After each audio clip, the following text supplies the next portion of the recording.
let's get into the giant mailbag.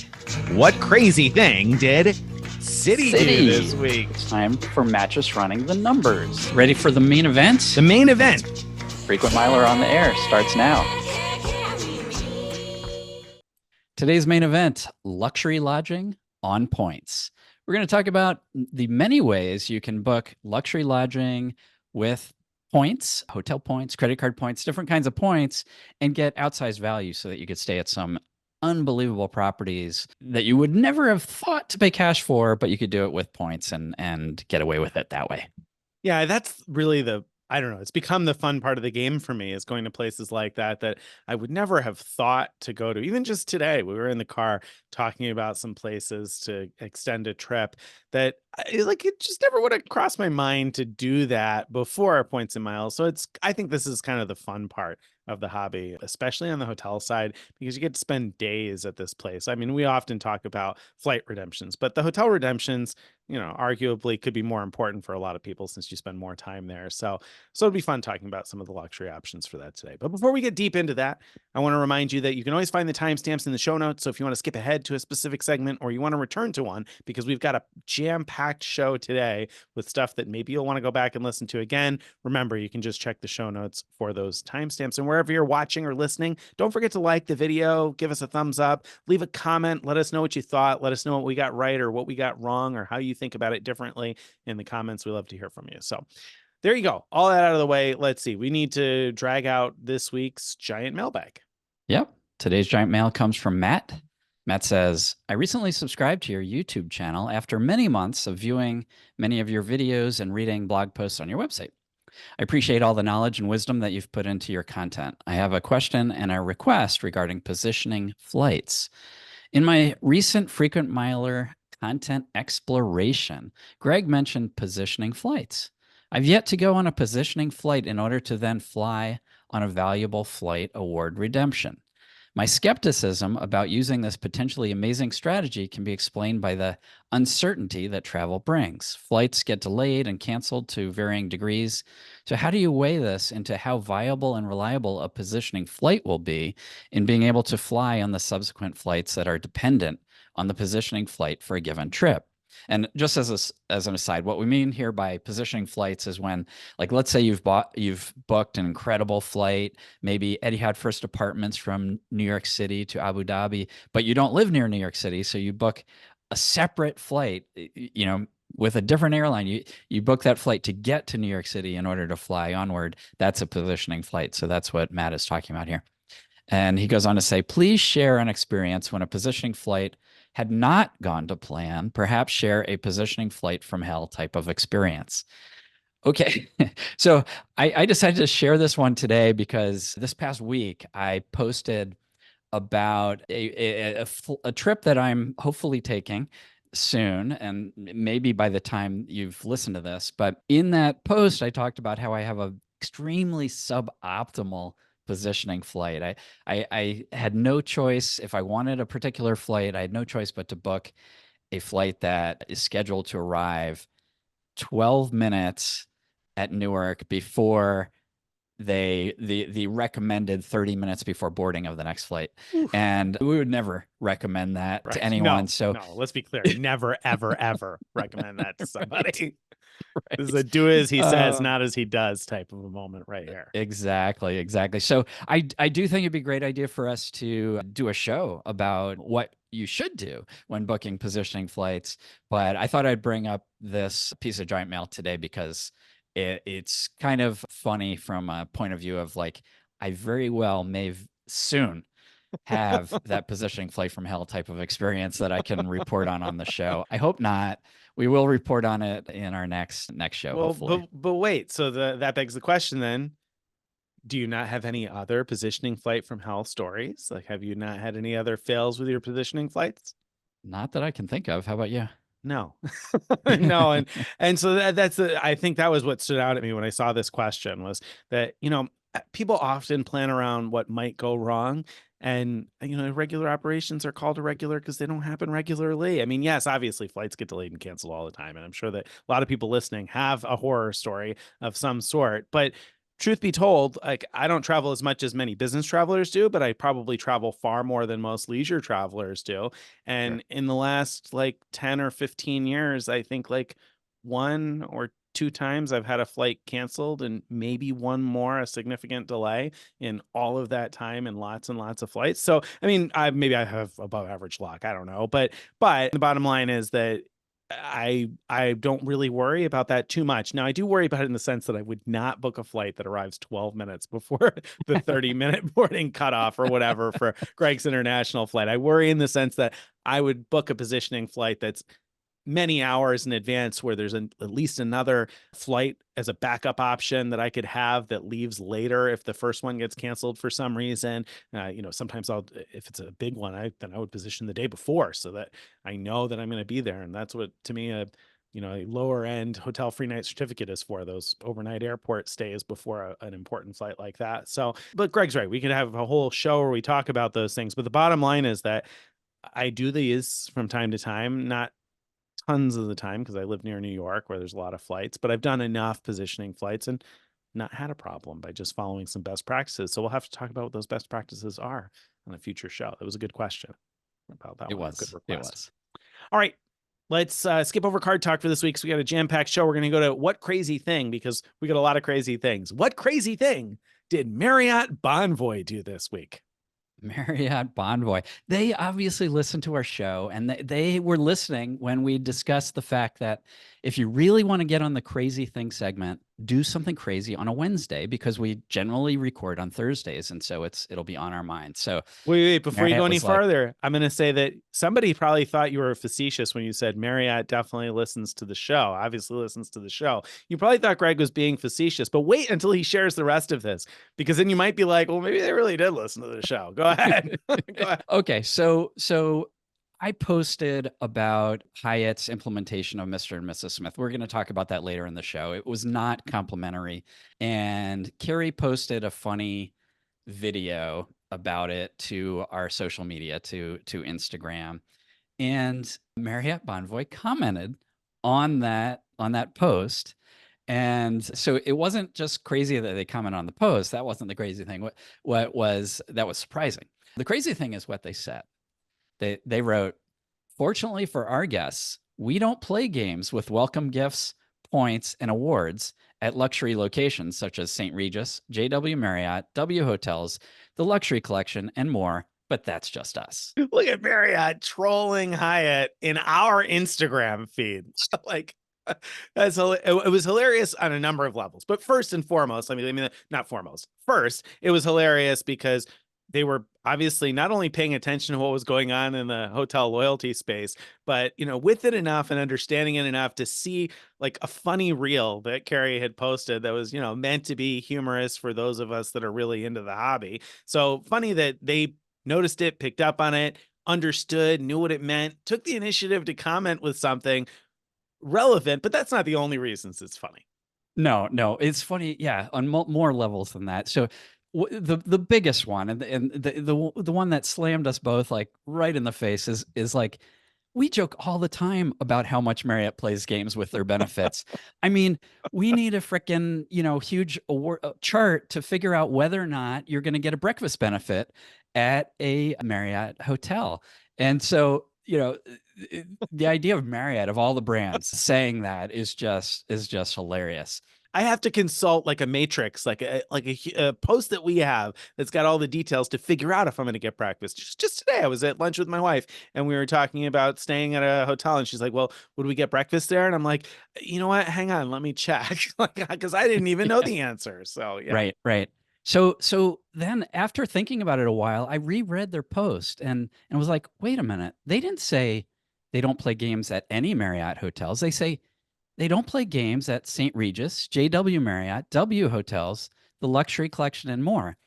So I looked at our breakfast chart to see, where do these hotels fit in the breakfast? And in fact, these are the ones that don't play games. So whoever wrote this does understand the program, and they were saying, here are some brands where we don't play games. where we don't play Right. games. So that's so funny to me. We don't play games at these brands. We don't play games at these because they specifically did not mention, for example, design hotels, Edition, Ritz-Carlton, any of which you are definitely not going to get breakfast as a welcome gift. At best, you'll get a few points when you check in. So I think that was absolutely nutty and hilarious that the person who wrote it knew which brands they don't play games at, to give as an example.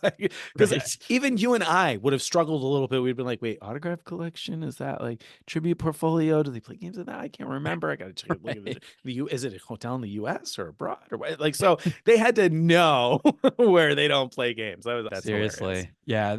The one I most had to look up, I knew St. Regis, JW Marriott, and W Hotels were all on the good side. I wasn't sure about the luxury collection. Yeah. But yeah, so that appears to be on the good side too, at least if the breakfast chart is correct. If the breakfast chart is correct, it probably is. It was Yeah. at one time. So yeah, that was pretty crazy, Marriott. Well done in giving us a good laugh. I'm not sure if it was exactly for the reasons you thought it was, but we got a good laugh out of it anyway. We sure did. All I right. love it.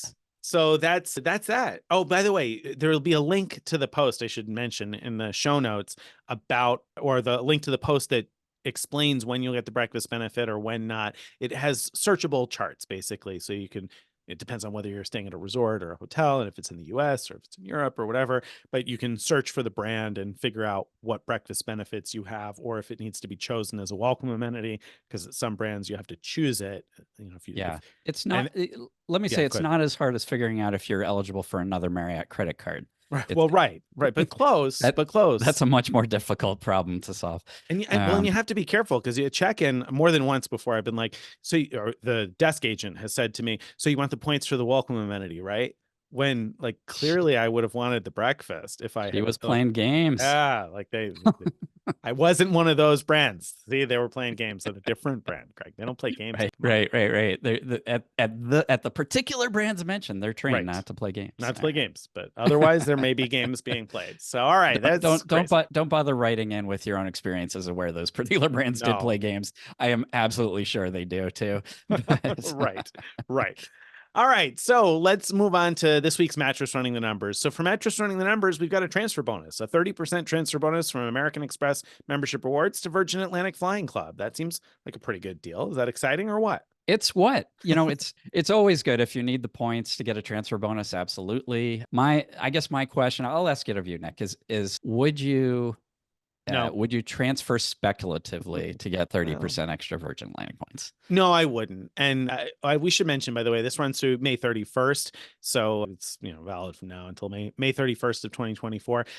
Would I speculatively transfer? No, I wouldn't, for a lot of reasons. Number one, we typically recommend against speculatively transferring in general because your points are more valuable and they're flexible. You can transfer them then as you need them. And when you see an award available, you can transfer and get that award. If you don't know yet what you're going to need, it's kind of hard to commit your points to a specific program. And if you do, you lose all the flexibility you had. So generally speaking, no. And then we've both argued against speculatively transferring, but within the last year, both of us have speculatively transferred points. Now, those speculative transfers have been slightly different ball game than this one for a number of reasons. But one of the key reasons, I think, even if there was an amazing transfer bonus to Virgin Atlantic, both of us would probably hesitate on transferring all of our points to Virgin Atlantic because their sweet spots are relatively limited and they've devalued a number of times overnight with no notice, no notification. Just somebody had to find it on the website and realize that they devalued. So I don't have a lot of trust in Virgin Atlantic for that reason.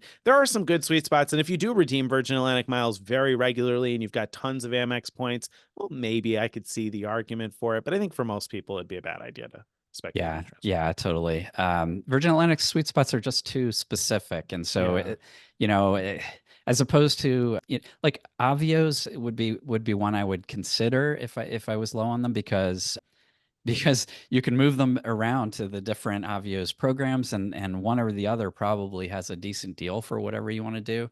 But with Virgin, I mean, unless they have a decent deal, there's nothing good you could do with those points.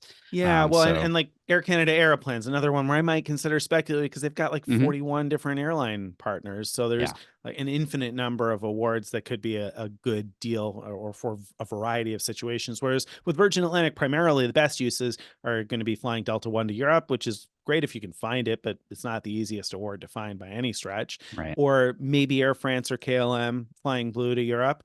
Those can certainly be decent value with Virgin Atlantic miles. And those are not terrible in terms of availability, but you can often find those same flights available through Air France for not much more, if more. So, it's good if you find it, but it's kind of situational. You got to have to want to go to Yeah. Europe and fly in Air France and blah, blah, blah, like Greg said. So, Yep. okay, that's that. Mattress Running the Numbers is a no on speculative transfers for most folks. Let's talk next about this week's award talk. And so, for award talk, first up, we've got a neat new FHR tool. Yeah. So fine hotels and resorts, we care about it mostly because if you have an Amex Consumer Platinum card, you get $200 rebate each year when you use your card to pay for a fine hotels and resorts stay.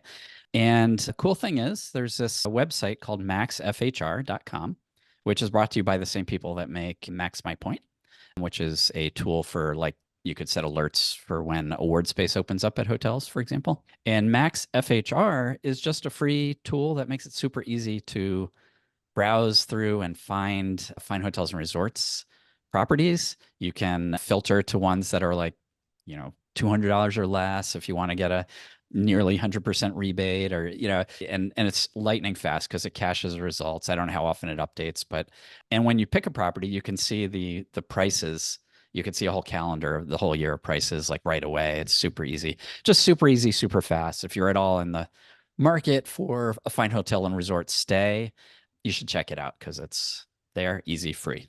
Very nice. Very nice. Speaking of which, by the way, if you're in the market for a fine hotels and resort stay, I've been doing some Las Vegas trip planning lately, and Palazzo, like Venetian Palazzo or a complex there, Palazzo has been available quite cheaply when I've done searches lately. I've seen prices like just over $132 or so. Now that's before taxes and resort fee and stuff like that. But that's one that just popped up recently that I don't recall being like a good use of FHR before in the past. When I say before, I mean I did hear a couple of months ago that they had rates running around $200 a night, but I'm seeing quite a bit less now. So just a tip out there for any Las Vegas travelers.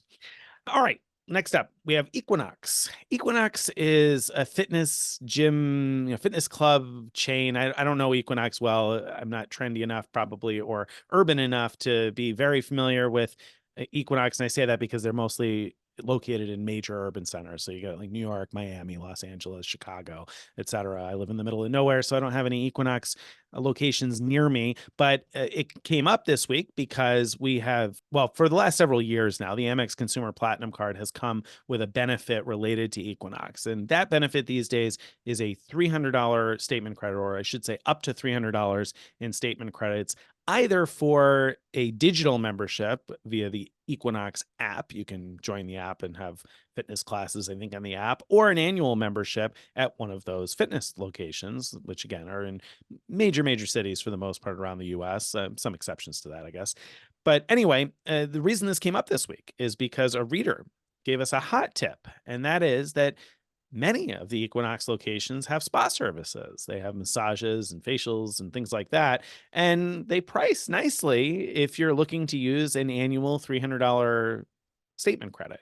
And the nice thing about it is that this reader reported not being an Equinox member, just going for a massage last year, just happened to go there for a massage and got a statement credit for the massage, and initially thought that has to be a mistake. They didn't know why they got it, but didn't think hard about it. And then they went for another massage recently, and again, it got statement credited back, both times under $300, which is believable because the 110-minute massage was $250 when I looked it up at a couple of places. So you can get almost a 2-hour massage with that statement credit potentially. There are some gotchas, potential pitfalls here.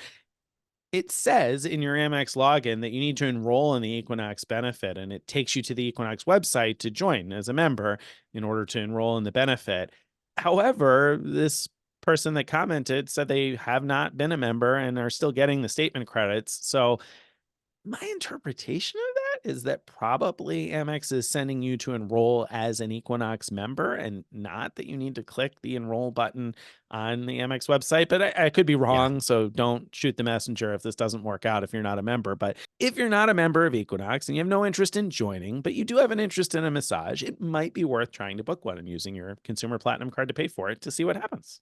Right, right. And if you're not willing to risk it, find our post. We'll post a link to the post in the show notes and watch the comments there because probably very soon someone will report back success, hopefully, in doing this. Someone besides the original commenter or not. And so there should be information soon. I find this really interesting because I've never been interested in those Equinox credits. I actually I had this like opportunity in quotes to do one day at Equinox, like one class, and I hated it. Nothing against Equinox. It was just painful. And so the idea was like, okay, I could use these Amex Consumer Platinum credits to do something painful, but now it's like, no, I could do something to reduce pain with a massage. So that's great. I hope that works out, and if it does, definitely gonna be looking for Equinox, spa places when I'm traveling. There's nothing near me where I live, but when I travel, that'd be great. Nothing near me either, but I end up going to New York City usually a few times a year, and there's tons of them around New York City. Yeah. So plenty of opportunity there for anybody New York based or New York travelers anyway. And then, like I said, most of the other major cities in the US seem to have them. So I figure it'll probably be easy enough once a year to make use of that. My wife will be pretty happy.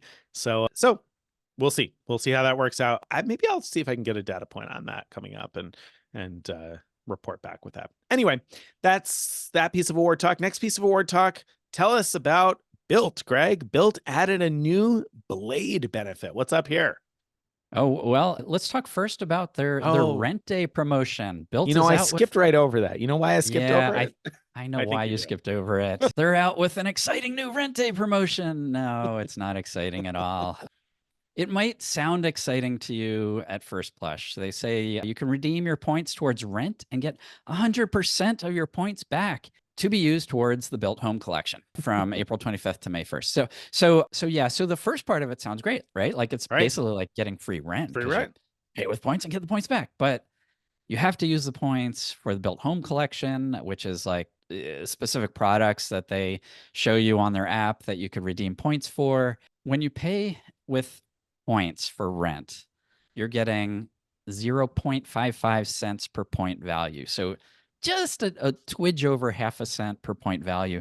So even if like, even if this was like 100% that you could use your points like twice for rent, for example, then it would only be 1.1 cents per point value, which would be, I guess, better than nothing, but it's not as good as using your points to book travel for 1.25, and it's certainly not as good as transferring to some high value transfer partners like Hawaiian.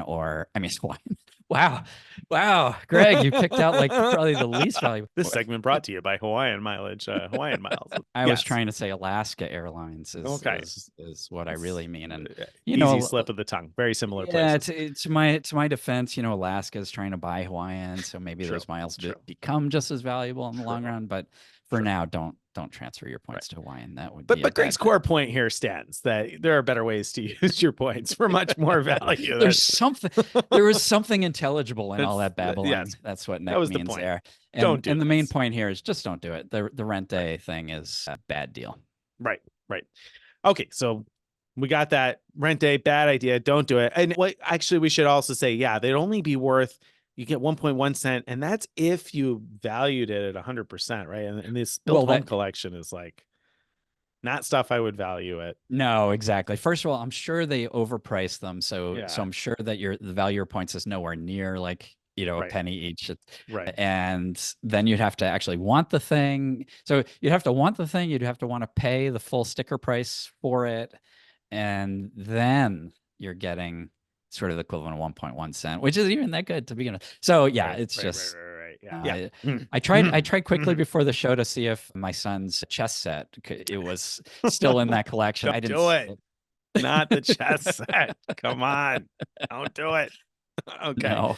Just buy him the chess set so he stops thinking about it. All right. Just go find it. It's got to be for sale somewhere. Go find the chess set. Buy him the chess set. Yeah, exactly. I should get him a nice chess set. Yeah, maybe his next birthday. It's a good idea. So that I jumped over that because I was like, oh, I forgot all about rent day. So let's move on to the more interesting piece of Bilt news over the last week. Bilt has announced a new Blade benefit or a set of benefits for Blade. and you know more about Blade than I do, so you're the person to talk about this. Yeah, this one's actually really interesting. So Blade is that helicopter service that I use to fly from JFK to Manhattan. Now that was thanks to my wife getting top tier JetBlue elite status, and that's one of the perks you get are some Blade helicopter transfers to New York City from JFK or Newark. But this is the same Blade, but now Bilt is partnered with Blade, and there are some benefits from. Let's start at the sort of least interesting. So if you want to book a Blade trip and pay for it, as long as you've connected your credit card to your Blade wallet, and you don't have to pay with your Bilt card. As long as you pay with a card connected to your Bilt wallet, you get 2 bonus points per dollar. So that's minor interesting. Where it gets more interesting is with elite status. So remember, Bilt has multiple levels of elite status. At silver, which is the lowest level, you get 10% off Blade flights when booked through the Bilt app. So, I mean, 10% off, that's better than nothing, especially if you were planning to pay anyway. That's great. Bilt Gold status also gets at 10% off, but a little more interesting maybe for some is that you also get access to Blade lounges regardless of whether you're flying Blade with a 2 beverage limit if not flying. So my first thought when I read that, so I was when I flew from JFK to Manhattan, there were 2 lounges. The one that I actually thought of as a lounge was at JFK, but nowhere near like the terminal. They drive you from the terminal to Blade's own little helicopter terminal, and there's a proper little lounge. And so I just can't imagine anyone driving there, to Right. get a drink. I mean, Right. that's so out of the way from everything that doesn't make any sense. On the other hand, when we landed in Manhattan, there was like a arrivals lounge, just a little. It was almost like a trailer, but very nicely decorated inside, and they have a bartender in there, and so there's not really much space to hang out if you just want to hang out, but it has a pretty view of the Hudson, and you could have a couple drinks for free if you happen to be near there. So they have that was on the west side, I guess, and they also have another one on the east side, so you can go to either one of those. There you go. But Interesting, but that's not it. no, that's not it. The most interesting one is if you have platinum elite status with Bilt. You get all of the above, plus 1 free Blade flight between Newark and JFK and Manhattan, Newark or JFK and Manhattan, like what I did, or between Nice and Monaco. I forgot that they flew there. So, I mean, that would be baller. Come on, like landing in Nice and then helicoptering your way over to Monaco. I totally, yeah. In fact, my wife read that too, and she's like, "We've got to do this." I'm like, "Yes, we've got to do this." Yeah, for sure. Now, you only get the 1 free one. There's a Yeah. number of sort of obstacles here to it really being free. One is you only get 1 free one. So if you're traveling with someone else, they would have to be platinum 2, or you would have to pay for the other person. But you do get 10% off that other one. The other obstacle, which I think is a little bit bigger to it being free, is the fact that in order to fly completely for free, your luggage can't be more than something like 35 pounds. I don't remember the exact amount, but if you're flying to Monaco, well, I don't know, maybe you'll buy all your designer clothes there. So maybe you could travel really light. But anyway, I guess my point is in the real world, if you're going to use this for free, you're probably talking more like a weekend trip to New York City, not a trip to Monaco. But I don't know. I don't know you. I don't know your travel habits. Yeah, well, and I said, well, obviously the luggage thing was a limitation factor, and in fact, my wife asked about that right away, and I explained to her after I said, well, yeah, there is a luggage limitation, exactly what Greg said, and it would only be 1 free seat, assuming only one of us has platinum status. But then I said, you know what though, like that would be a fun splurge still. If you were, like you're traveling anyway. I just looked it up because I was curious between Nice and Monaco, €195 a person, so it's not cheap, like $200 per 200 and change a person. Certainly not cheap, but at the same time, I don't know if it was a big trip and your flight was covered by miles and your hotel is covered by miles. I don't know. That's the kind of activity I might do at that price. Oh, totally. Yeah, yeah. And if you're getting 1 free, I mean, it's a big discount off Right. of the overall thing. So, that's cool. That was really smart, I think, of Bill to do that. It really gives something exciting that you could look forward to with if you get platinum status, besides the occasional giant transfer bonus. Speaking of which, I need a little bit of complaint here. It's been since February 1st that we've had a big transfer bonus built. Are you listening? Knock, knock. We're due. Feels like it's time. It is time. I didn't expect that we'd see one every month. So I thought they'd probably take a couple off. But yeah, it's time now to get back to that. So yeah, so maybe we'll see one in June. We'll see. We can hope. Fingers crossed. Okay, but that's not all we have today. We also, in Award Talk, have Hyatt's sad rollout of Mr. and Mrs. Smith. Hopefully the sad music just played. The wah, wah, wah, wah. Bad news here. It really is. Be the bearer of bad news, Greg. A lot of this you have to contrast with how excited I was about this.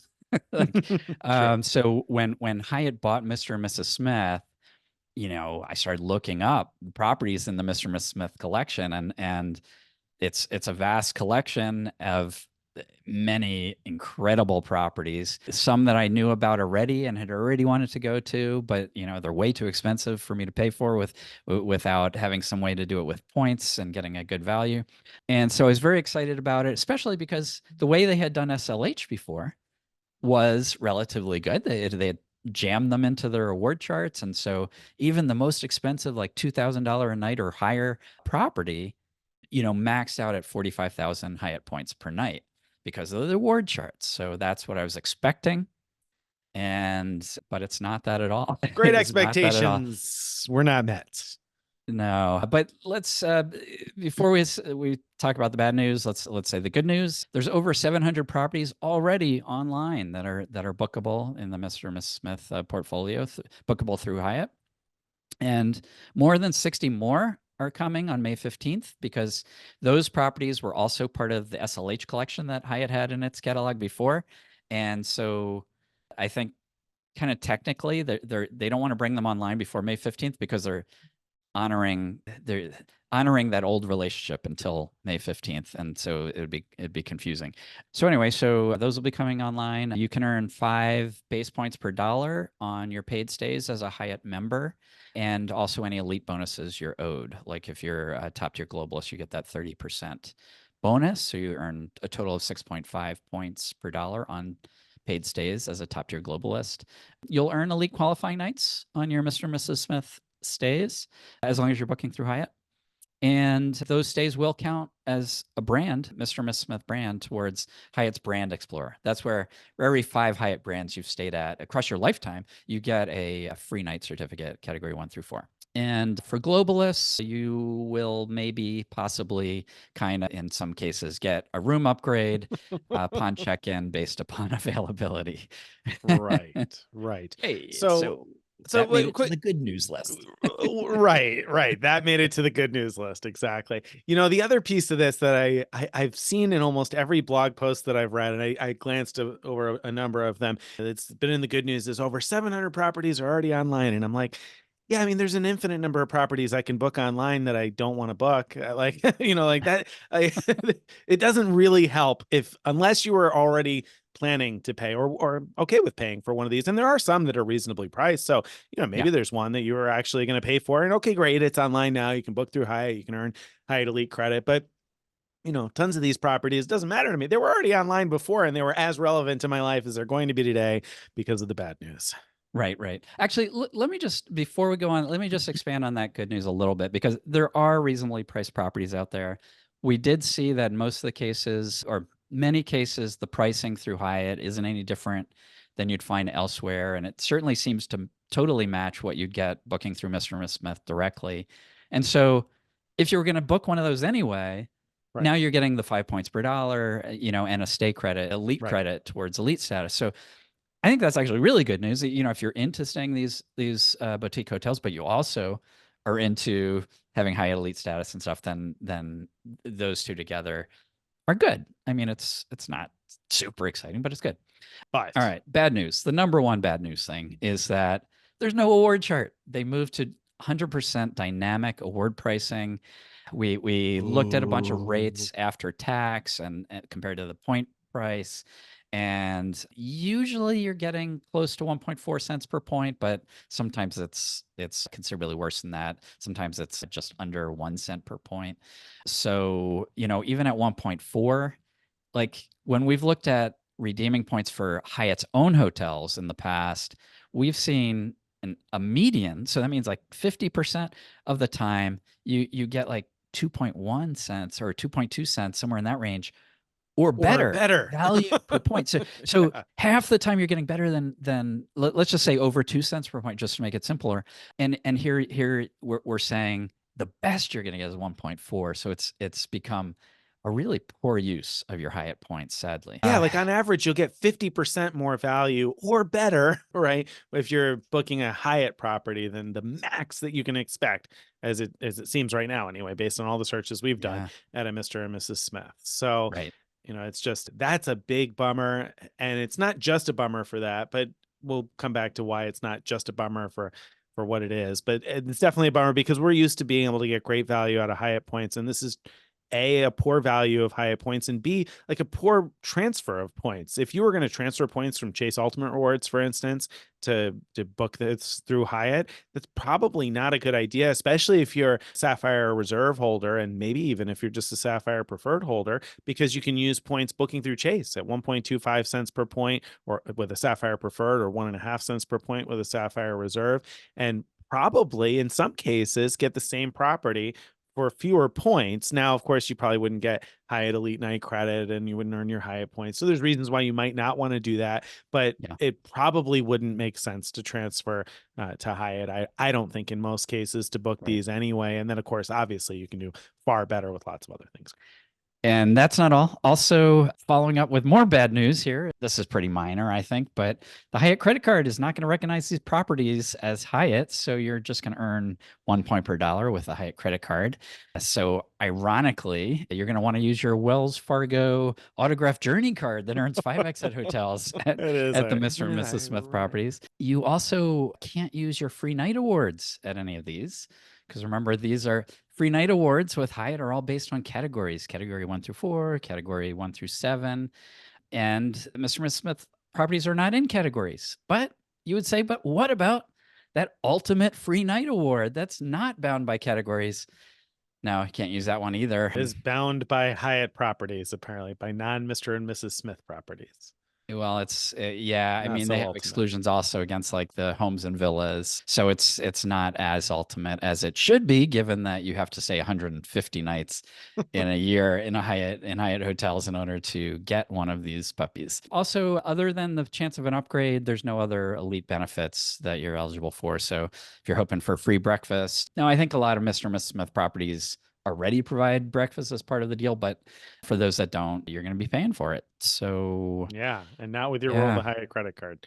Yeah. Yeah, so, all right, before we even get to what I think is weighing most heavily on my mind about this, let me back up and say, I think that one of the things I am most disappointed about here is that when Hyatt bought Mr. and Mrs. Smith, we saw the writing on the wall for SLH, figuring, okay, well, obviously the partnership with SLH isn't going to last. And it didn't, and nobody was shocked about that.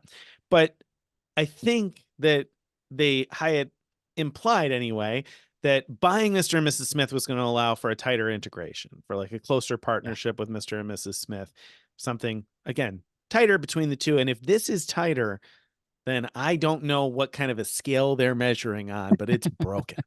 Like, Yeah, no, I mean, not only did they imply it, they outright told. I was at a Hyatt meeting and they outright told us, that that was one of the advantages of them buying Mr. and Miss Smith, is that they will be able to treat the Mr. and Miss Smith properties as fully integrated into the Hyatt system. And so it's certainly, I walked away with that, excited that we'd have better, elite recognition and so on, and better, or at least as good use of points at these properties as we did with SLH. And it turns out it's just really so sad for those of us who like to use points at, you know, high-end properties, and to get outsized value. You're not going to get outsized value with using Hyatt points at Mr. and Miss Smith properties. It's sad. Yeah, it is. It is. And not going to get outsized value with the points, not going to get any elite benefits. That's not a tight integration. There's no elite benefits. Like No. yeah, there's just so many pieces of this. The Hyatt credit card not earning 4 points per dollar, I agree, is like not a big deal because you could use a different card and earn almost as much. But it's just another indication of how this is not at all a tight partnership, right? I mean, there's nothing tight about this. Can't even get the credit card bonus as though it belongs to Hyatt. So, yeah, I mean, and that's probably a function of the fact that Mr. and Mrs. Smith is already kind of a loose collection of properties. They're really, it's like more like a marketing thing than it is like a management thing. So I'm sure that that's why you don't earn the 4 points per dollar. But when you look at it as an outsider, you say, my goodness, I can't even earn that. Forget about all the other stuff. So bummer on all of those fronts, but that's not it. This makes me nervous because I could totally see Hyatt saying, "Oh, well, members are thrilled that you can book any room with points at a Mr. and Mrs. Smith, and there's always award availability because it's dynamic, so they can book an award whenever they want." And so, shouldn't we do that with our other Hyatt properties and make everything dynamically priced? I mean, I'm nervous that that's coming, Greg. Yeah, yeah, it's a real risk, you know. I'm hoping that people express their displeasure. You know, when you're on social media, when you're filling out Hyatt questionnaires about do you like this or that, make sure they understand that you're disappointed if you are, because that's our only hope, I think, of it not spreading. Because you're exactly right that it does risk that. Of course, they could go to a hybrid model like Hilton has, where Hilton has like any room for an outrageous number of points or a standard room for like a fixed point price. So they could do something like that, but yeah, there's real risk that they didn't do that here. So there's real risk that they would move fully dynamic at some point in the future, and that would be a sad day. I mean, that would be the end of, us looking at Hyatt as a great value opportunity. Maybe we would still be happy with their elite program, but I think if you're not getting great value for your points, we're not going to be as excited about staying, despite the good benefits. And so it's sort of a snowball effect of moving us, I think, away from Hyatt altogether. Yeah, I agree. I agree. All right. So that's the bad news on that. And that wraps up our award talk for the day. We were very deflated with that news. And so let's move on to better things. Let's talk about today's main event. Yeah. Main event time, luxury lodging on points. If you're just listening to the past segment, you know that what we're not going to be talking about in this segment is how great of a deal it is to book Mr. and Miss Smith properties with points. But luckily, there are many other options to book luxury properties with points and get outsized value for your points. Now, let me say one of the things I'd thought about doing for this main event was comparing hotel loyalty programs, the value you get from one or the other, because Hyatt has been on our mind because of the Mr. and Miss Smith situation. Hilton's been on our mind because of them adding SLH to their portfolio. But then I was looking back at past episodes, and we did one just a year ago, episode 193, which was called "Which is the Most Rewarding Hotel Loyalty Program?" And most of the information in there is still relevant and up to date. So give that a listen if you're interested in finding out which is the most rewarding hotel loyalty program. This, though, is more specific. This is about booking luxury hotels with your points and getting good value doing that. So first, let's talk about not these independent collections, but rather hotels that are available within the big chains. So most of the major big chains have luxury brands with some really high-end hotels in them. And if you're booking within one of the hotel chains where they cap the award prices so that like the most expensive hotel isn't going to be more than a certain number of points, then you can often get great value at hotels that you would never consider paying for because the points don't go above a certain amount, and you end up getting very good value for your points there. And so Hyatt is actually, I think, the number one place I would look for these, because they do, shove all regular hotels into their standard award chart that's capped at 45,000 points per night. And Hyatt points are easy to get because you could transfer from Chase Ultimate Rewards or from Bilt to Hyatt 1-to-1. And Hyatt has some, really high-end nice brands like the Park Hyatt, Alila, Thompson, and the Unbound collection, which is really that's a collection of independent hotels like SLH or whatever, but it's ones that have actually signed up within Hyatt and really work within the Hyatt ecosystem. So just a couple examples of those brands where I've actually stayed and enjoyed. The Park Hyatt Vendôme is an extraordinary hotel in Paris, and the free breakfast benefit there for globalists is extraordinary. It's really an amazing spread. The Lila Ventana Big Sur, of course, I've talked about a number of times, and that's closed for a while because of mudslides, I think, or at least roads out in Big Sur. But that's another example where you can stay at a hotel that otherwise would cost around $2,000 a night, and you can stay with points. And so stay at these places that you would never have thought of staying without points to do it. Yeah, yeah, Hyatt has a number of really luxurious places, and then even some of their brands that you wouldn't necessarily think of as a luxury brand are much more luxurious outside of the United States, particularly in Asia. When you look at some of the properties that aren't even at the top tier, they're still a greater level of luxury than what you probably associate with them. So, yeah, lots of good opportunities for luxury hotels with Hyatt. Yeah, and just to round out the Hyatt situation, they also have some high-end all-inclusives that max out at 58,000 points per night for a regular one bedroom with two people. Hyatt, the Miraval, it's a small chain of all-inclusive, what do you call it, spa resorts that they are 72,000 points per night in peak season. So, and I've stayed at a couple Miravals, and I really enjoyed them a lot, and I wouldn't though pay the $2,000-ish per night to stay at them, but I don't have to because I could pay with points, so that's great. All right, let's talk about Hilton. Why don't you take Hilton, Nick? Okay, so Hilton has really a max price of 150,000 points per night right now, but that's only one property. The Waldorf Astoria in the Maldives, I think, is the only one charging 150,000 points per night. Otherwise, their top tier properties cost at most 120,000 points per night, and there are many that are 95,000 points per night also that are the luxury type properties. When we talk about luxury with Hilton, we're talking usually about Waldorf Astoria, LX, which is a newer Hilton luxury brand, but there are a number of those now. Conrad and Curio Collection. Those are your luxury brands for Hilton. And soon, SLH, but we'll talk about that later on. So 120,000 points per night, usually at those places. It's nice because you can get the fifth night free on an award stay. So, if you were looking at 120,000 points per night, because that's the more common top end for that. So what is that? For 4 nights, you'd be looking at 480,000. So on average, 5 nights, you'd be looking at under 100,000 points per night anyway for their top tier luxury places if you're booking a fifth night free award. And they've got lots of really luxurious, high-end places in those chains. Perhaps fewer than what we associate with Marriott, for instance, but I think a growing number. One that I stayed at that I absolutely loved was the Conrad Bora Bora. It's just a gorgeous property. Everything was very nice and high-end and clean and well kept. So really enjoyed that. And obviously a very expensive property to stay at with cash, but very frequently available for 120,000 points or sometimes even less because it is, of course, dynamic pricing. So you got some good options there. And I like Conrad hotels in general. It's a nice luxury brand. The Conrad in Tokyo is also quite nice. And I've stayed at a number of the different Conrads around the world and always been quite happy.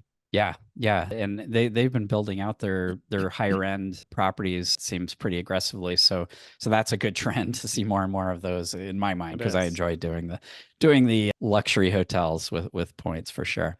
Now Marriott is interesting. So because they got rid of award charts, they have a system that's a little more like Hilton where hotels seem to be capped at a certain price. Unlike Hilton, it seems to be, well, I shouldn't say that. I was going to say it seems to be more or less dynamic, but because some properties seem to be like fixed at that top rate, but that's not necessarily true.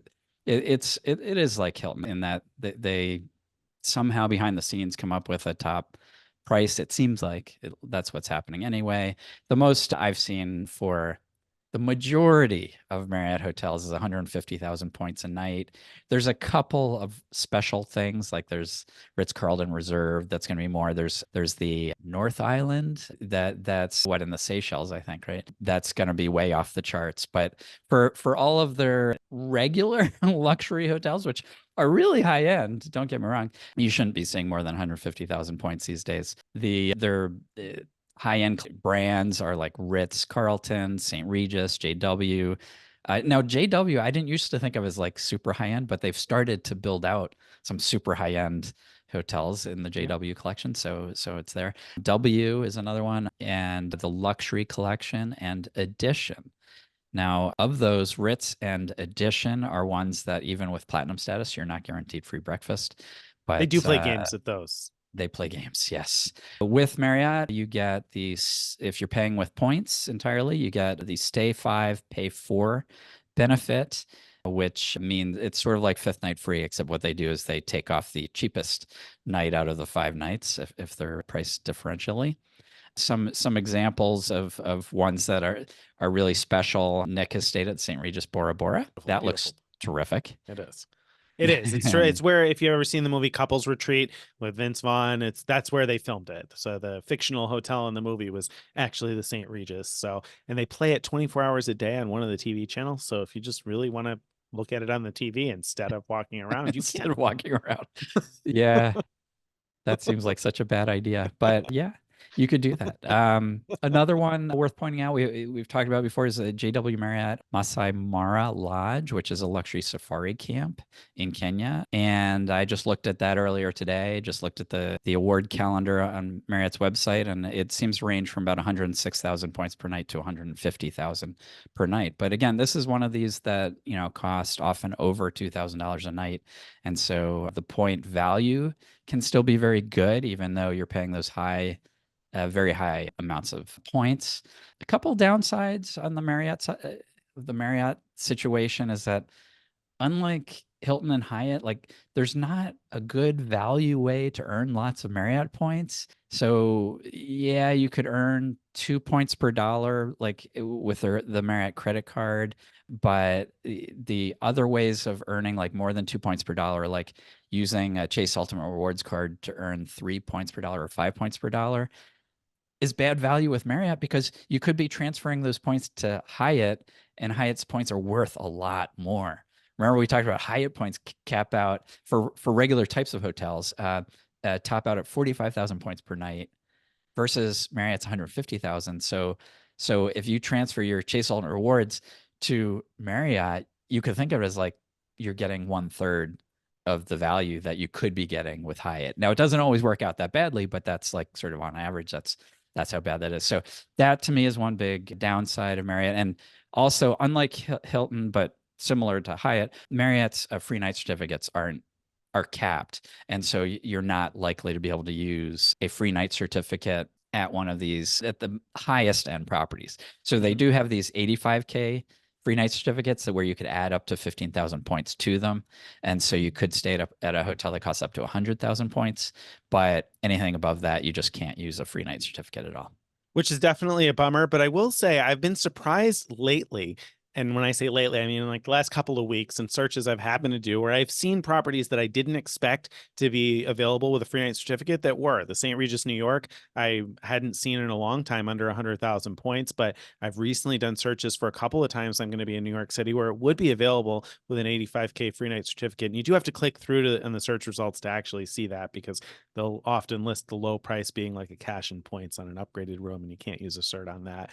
But anyway, I was able to verify that was available, and both the Ritz and the St. Regis in the Maldives. I've been trying to convince my wife that we should sneak in a little trip to the Maldives, and because I've seen them, that both properties have been available under 100,000 points per night, so bookable with an 85K free night certificate. Because of course you can top those off with up to 15,000 points, and again we're talking about properties there. Those types of properties is very expensive, high end luxury places that you probably wouldn't consider paying cash for, or most of us wouldn't anyway, most of the time. So it's worth a look around with Marriott. And that's the thing with dynamic pricing. You do have to keep looking, and you have to try different sets of dates, and maybe you'll have to tailor your trip around when it's actually available. So there are a lot of gotchas there, I guess, and things to consider. But there are some great luxury properties. So if you're staying a lot, at Marriott's for business, for instance, so you've got a ton of points, you've got good ways to use.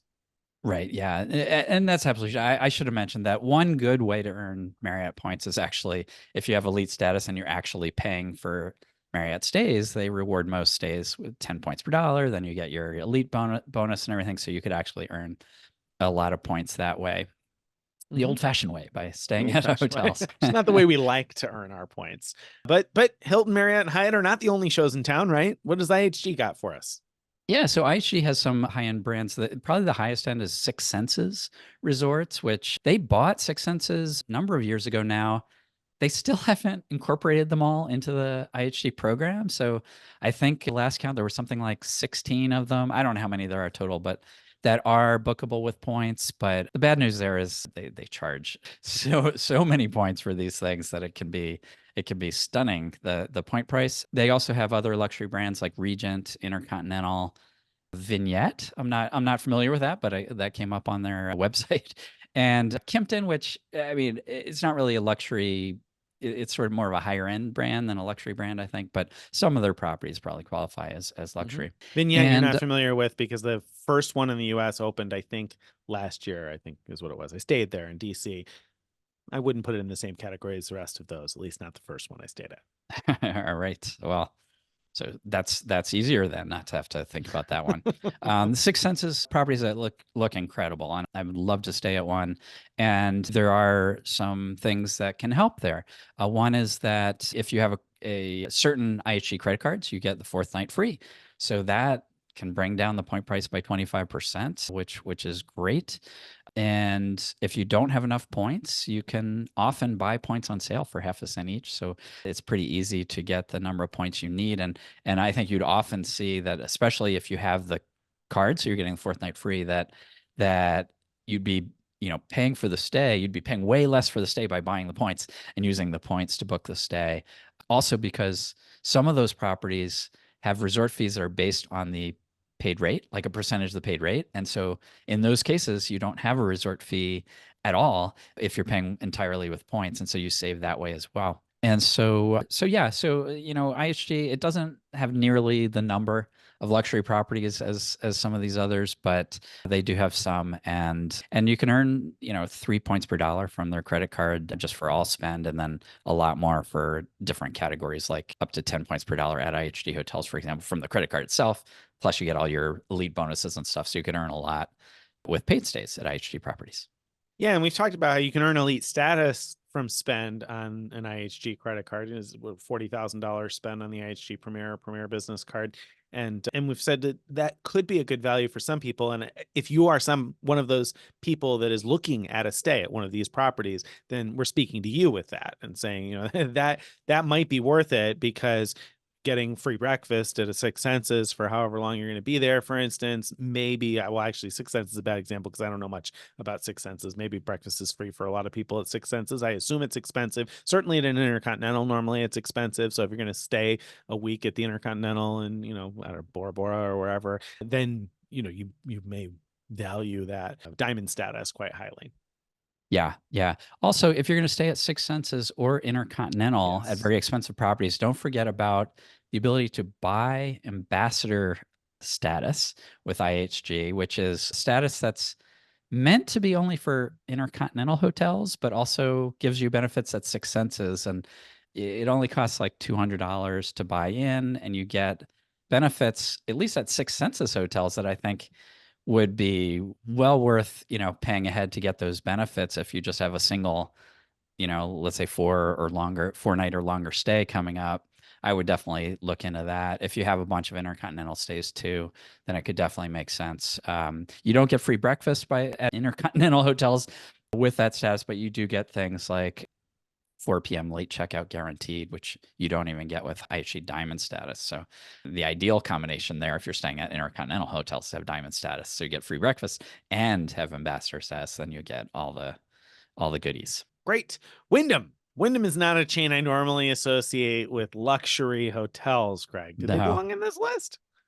Yeah, maybe. I don't know. I haven't stayed at one, but they have their registry collection, which are apparently some high-end properties. And the nice thing with Wyndham is they won't charge you more than 30,000 points per night. And so for very, very expensive hotels, assuming there are any on the registry collection. I know there are a few. That could be a very good deal. You can transfer points in from Citi Thank You Rewards or from Capital One to get your Wyndham points if you don't already have them.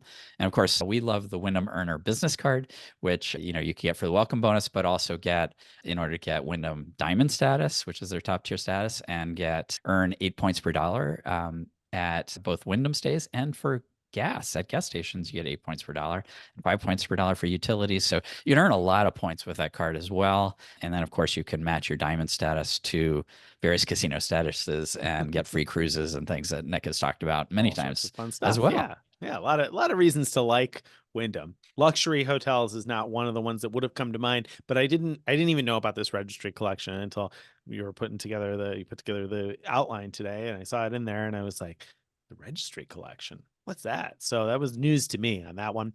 But one that's not news to me is that Choice Privileges has some high-end options. So the Ascend collection is like their sort of boutique-y, luxury-ish Yeah. It almost didn't collection. fit in here in my mind because Yeah. it's a little more like kind of like how I slipped in Kimpton, because Kimpton doesn't really feel Yeah, like super it's high-end luxury, close. but it's It feels a little bit more boutique. like Hotel Indigo to me, but so it's like you left that one out because it didn't belong. But Ascend, That's yeah, it's right. like, it's sort of like Hotel Indigo goes for a boutique feel, even though it's not a boutique itself. Although I guess I should say, and that's an IHG brand, by the way. But with Ascend, it's different because they seem more like a boutique hotels, They're right? independent hotels Independent, yeah. that join Choice Privileges in order to, get that marketing channel. So they really are independent hotels. And Mhm. all of these hotel chains have that kind of thing going where they have sometimes multiple brands that are really just independent hotel collections. And so Choice is called Ascend Collection. And, like I haven't stayed at a lot of them, but I've stayed at a couple. Villa Copenhagen, very, very nice hotel Yeah, in that looked nice. Copenhagen. Another one that I stayed was the Peacock Inn in Princeton. I know, Nick, you stayed in one in California, I think. Yeah, the Hotel It's Napa Valley. It was I don't know if I would have thought of that as okay. like top end luxury. It was fine, but Yeah, yeah, and neither ones I'm talking about are I would call top end luxury, but they were very nice. yeah. Nice thing here, like Choice, most properties are less than 40,000 points per night, but that's their top. Most you're going to spend per night with Choice, and you can transfer 1 to 2 from Citibank Thank You Rewards or from Wells Fargo, and so these hotels are really maxing out at 20,000 transferable points per night. So, it makes them really desirable, especially when you find ones that are less than 40,000, like a 20,000 point hotel tops out at 10,000 transferable points because that 1 to 2 transfer. So that can be really cheap for some really nice hotels. Yep, very good. All right, so that brings us through most of the major chains, but we're not quite done. There's a few more ways to book luxury properties through some of the chain connections that we've talked about. I mentioned that we'd come back to small luxury hotels of the world, SLH, which, I should mention when SLH and Hyatt first partnered up, I was lukewarm on whether or not to be excited about it. And that certainly changed over time. And so I was super bummed when we found out that Hyatt was losing SLH. And then I was even more bummed when we found out what was going on with Mr. and Mrs. Smith. But I've been super excited because the partnership with Hilton sounds like it's going to be pretty good. Yeah, yeah. So we learned that Hilton is going to honor like fifth night free awards with these hotels. They're going to let you use their uncapped Hilton's free night certificates at these hotels, and basically elite benefits. They're going to try to honor them as well as they can at these hotels, which is really remarkable. Again, we were talking earlier in the show about how Marriott, how Hyatt's integration with Mr. and Miss Smith is so sort of arm's length. It's Yeah. kind of barely there, Yeah. despite them owning Mr. Miss Smith. And here, it's just a partnership with SLH, and yet Hilton seems determined to make it feel like you're actually staying at a Hilton property, even though it's just this partnership. So that's really cool. I think the free night, the ability to use your free night certificates could be unbelievable. Could be unbelievable because it means, there are SLH hotels that cost thousands of dollars a night. And so to be able to use your free night certificates at these would be fantastic. It'd be just the best thing since sliced Marriott points. But Yeah.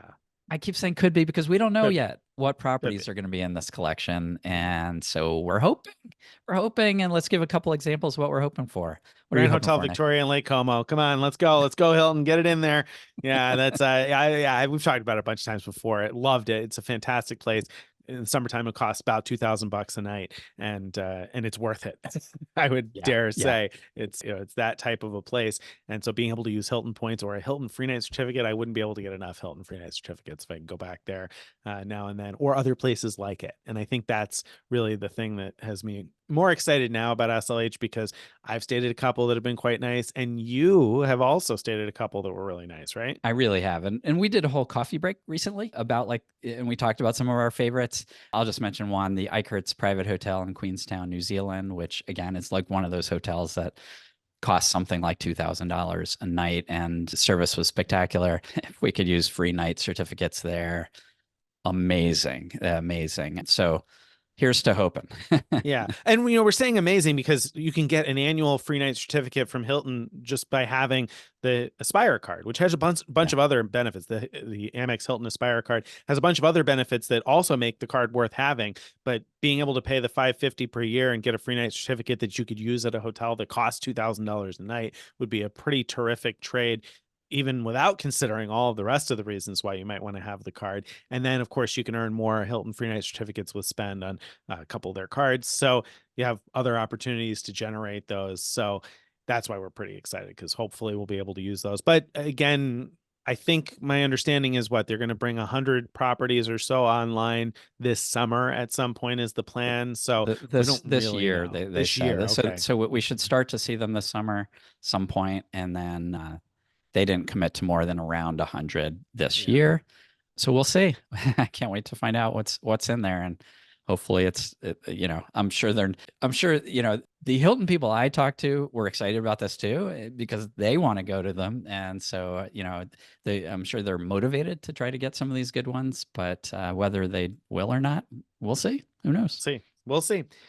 But okay, SLH isn't the only partnership like that. Similar partnership is Preferred Hotels and Resorts, which of course is a partner with Choice Privileges.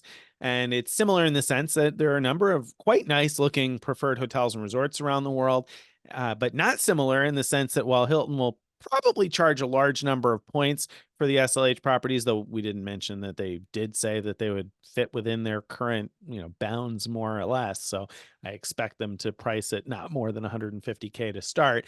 But you'll like the price even more with Choice Privileges, because the Preferred Hotels and Resorts, which partners with Choice Privileges, cost up to 55,000 Choice Privileges points per night. And remember, you can transfer 1 to 2, as we said before, from either Citi or Wells Fargo. So you're talking really 27,500 transferable points per night to stay at some properties that look quite high end. Yeah, yeah. Now, I do want to caution, so Preferred Hotels and Resorts, their entire collection includes some of these, multi-thousand-dollar a night types of properties, but most of those types of properties are not in Choice's catalog of bookable hotels. But there are a lot of solidly nice higher end hotels. So think more like a nice Kimpton level for most of the time, rather than thinking of like a Ritz or a St. Regis type of thing. Yeah, I didn't see a lot of Agreed. that level of luxury in their Yeah. catalog, but I think there's a little bit of that. It's just that you're going to see more of that boutique type of nice.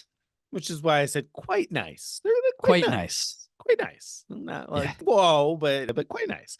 All right. So It reminds me good. of the British use of quite. Are you familiar with that? No, I guess I'm not. Okay, so the British use of quite is quite different from how we use quite in the States. Oh yeah. Yeah, so my dad is sort of has a British background, and he grew up in South Africa, but his parents were British, and so he had a British point of view.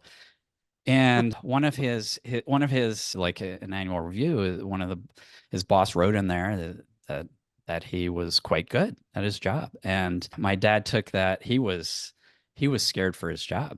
Wow. If someone in the UK tells you you're doing quite a good job, I mean, the quite is really has a different meaning It's there. not meant as like, more than 50%, huh? It's It's not good. no. It's It's just not quite good. bad. Yeah. So I'm not sure which Okay. quite you meant in that. Well, I haven't stayed at any of the preferred hotels and resorts yet. I've only looked at them, so I guess I don't know one way or Right. another Yeah.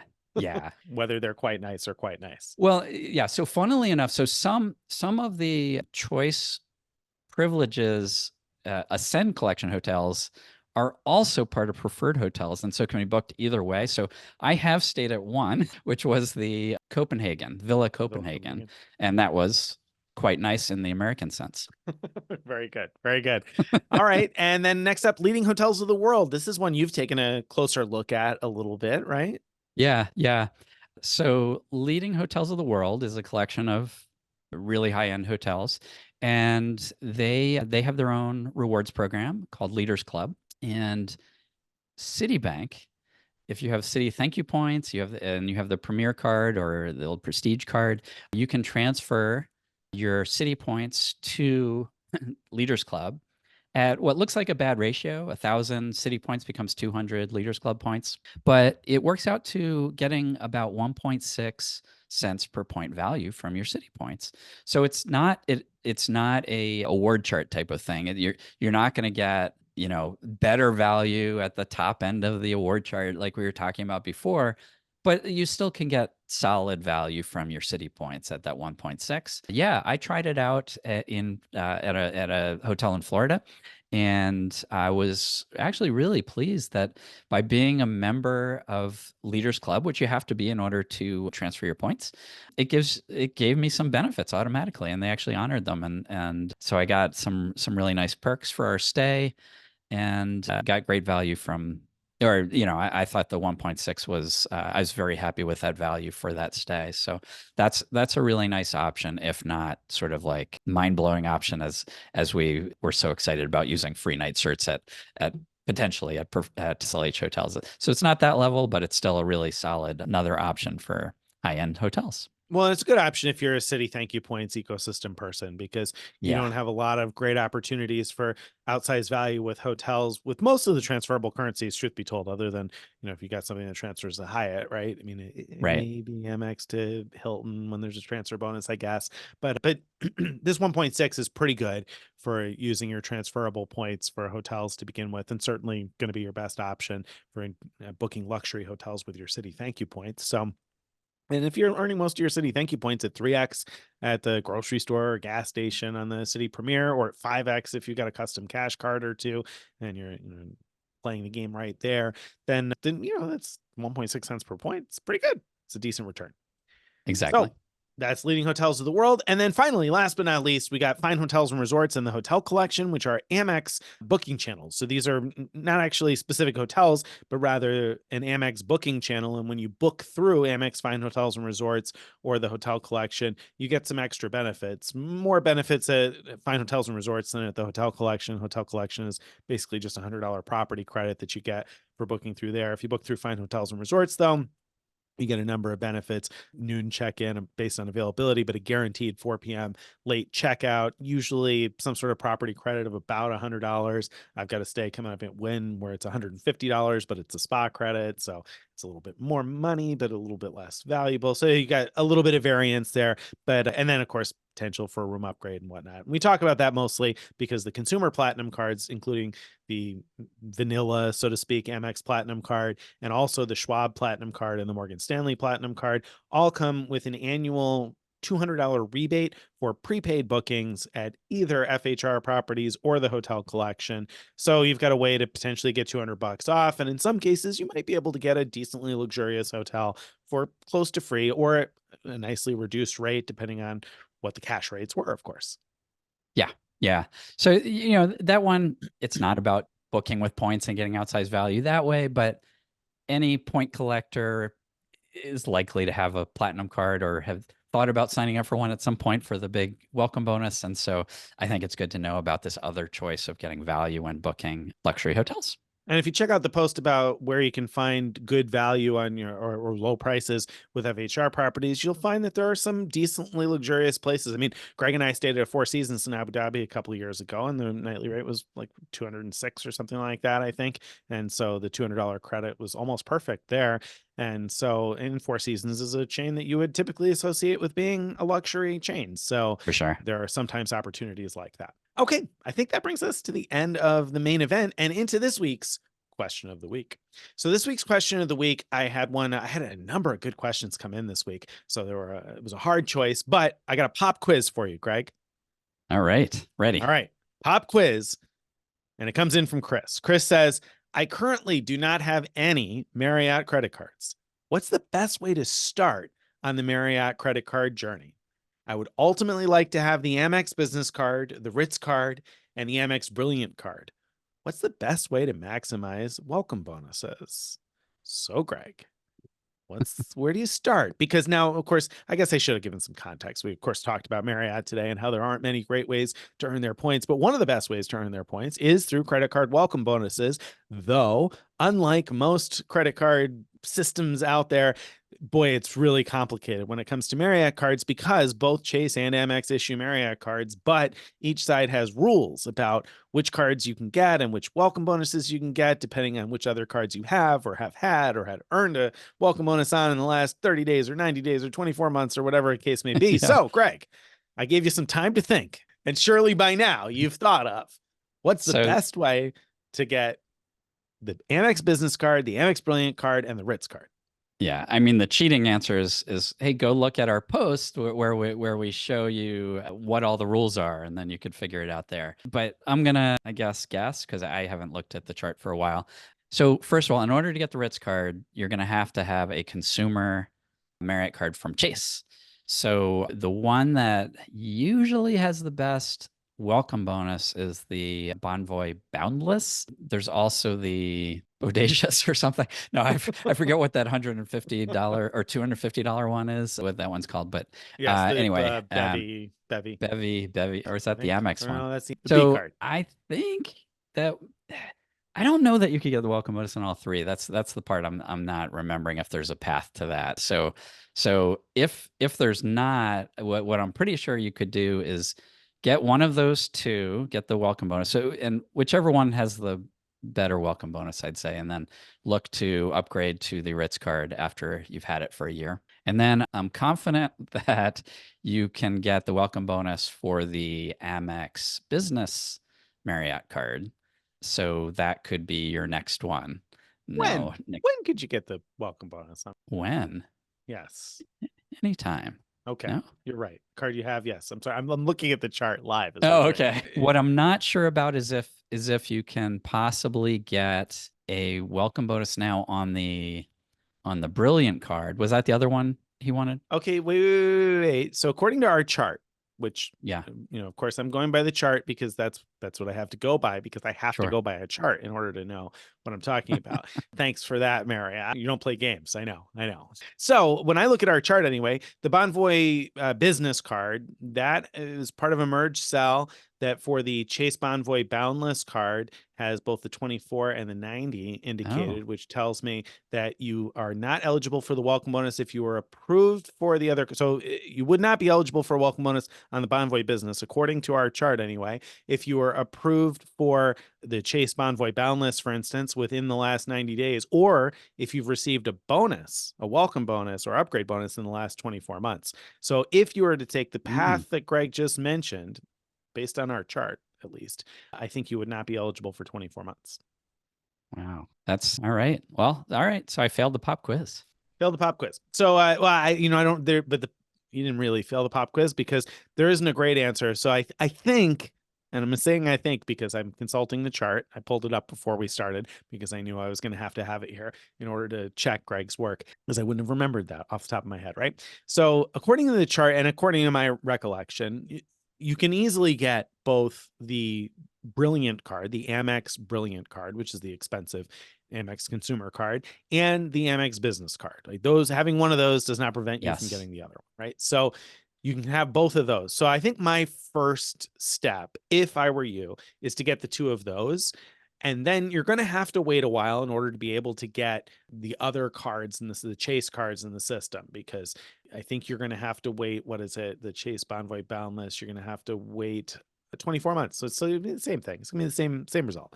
24 months. You're going to have to wait 2 years in order to get a Chase card and then upgrade your Chase card. So Yeah, there's no way to do it, I don't think, faster in order to get welcome bonuses. There's no way to Yeah. do it Yeah. faster than 24 months. Now, we should back up and say you could open a card without the welcome bonus. At least Amex will let you open a card even if you're not eligible for the welcome bonus. I don't think Chase will approve you if you're not eligible for the welcome bonus, though. Is that right? That sounds right to me. I wouldn't, swear on it, but Okay. I'm pretty sure even Chase's terms say you're not eligible for a welcome offer if blah, blah, blah, blah, blah.